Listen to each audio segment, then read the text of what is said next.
Hey everyone, welcome back to Corporate Decoder. Today CEPL just filed an 8K and I am seeing a shareholder meeting update that raises some questions.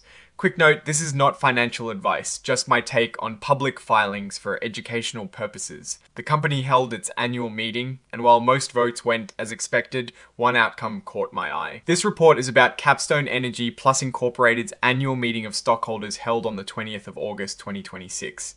Think of it as a recap of what happened at the big shareholder get-together. So, on the 20th of August, Capstone Energy Plus had their big annual meeting.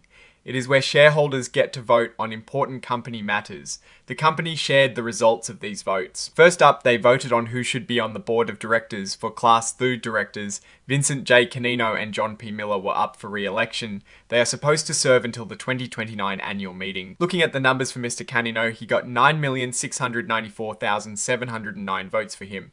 870,909 withheld, and a significant 9,727,505 broken non-votes. Mr. Miller had very similar numbers, 9,695,062 votes for him, 870,556 withheld. And again, 9,727,505 broken non-votes. Now, what is a broken non-vote? Basically, when your shares are held by a broker for convenience, and you don't give them specific instructions on how to vote, they can't vote on certain matters. This often happens when shareholders don't vote their proxy. The fact that there were so many broken non-votes for the director elections suggests that a good chunk of shares, almost half of the voting power, weren't directly instructed by their owners.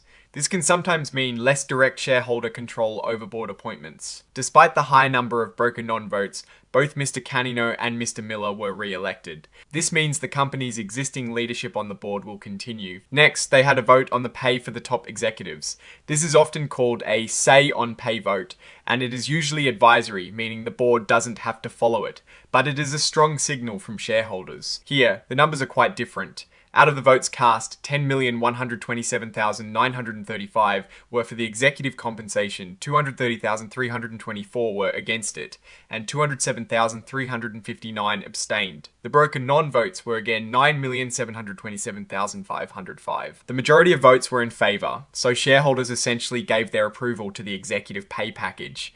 While this is a positive signal for management, the nearly 230,000 votes against it, and the number of abstentions when added to the broken non-votes, still represent a portion of shareholders who may have concerns about executive compensation. The final item was to approve the company's choice for their independent auditor. This is usually a pretty straightforward vote. They're asking shareholders to approve CB's CPAs PC, also known as CB's, as the company's auditor for the fiscal year ending the 31st of March 2027. The results here are overwhelmingly positive. They received 20,204,527 votes in favour of appointing CB's, with only 56,153 votes against and 32,443 abstaining. There were no broken non-votes listed for this particular proposal, which is interesting. It might mean that this particular vote was something brokers were allowed to vote on their own discretion if they didn't receive instructions, or that shareholders were more engaged on this matter. As expected, the shareholders voted to approve CB's as their auditor. This is a routine part of corporate governance, ensuring that the company's financial statements are checked by an independent party. Looking at this filing as a whole, it's a pretty standard update on an annual shareholder meeting. Election of directors was approved, executive pay got a thumbs up from the majority, and the auditor was ratified. However, the significant number of broken non-votes in the director election is something to keep an eye on. It could indicate a disconnect between the beneficial owners of the shares and the company's governance, or simply that many investors hold their shares in brokerage accounts and are less engaged in proxy voting.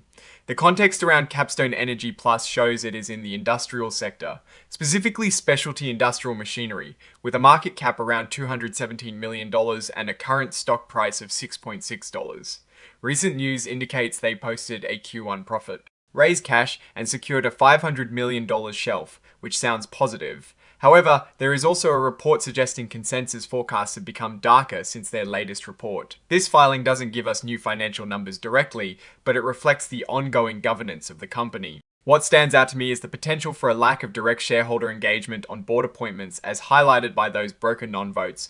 While the directors were re-elected, it is worth considering how much active support they truly have from individual shareholders versus passive approval through broker intermediaries. In the world of corporate governance, transparency and active shareholder participation are key.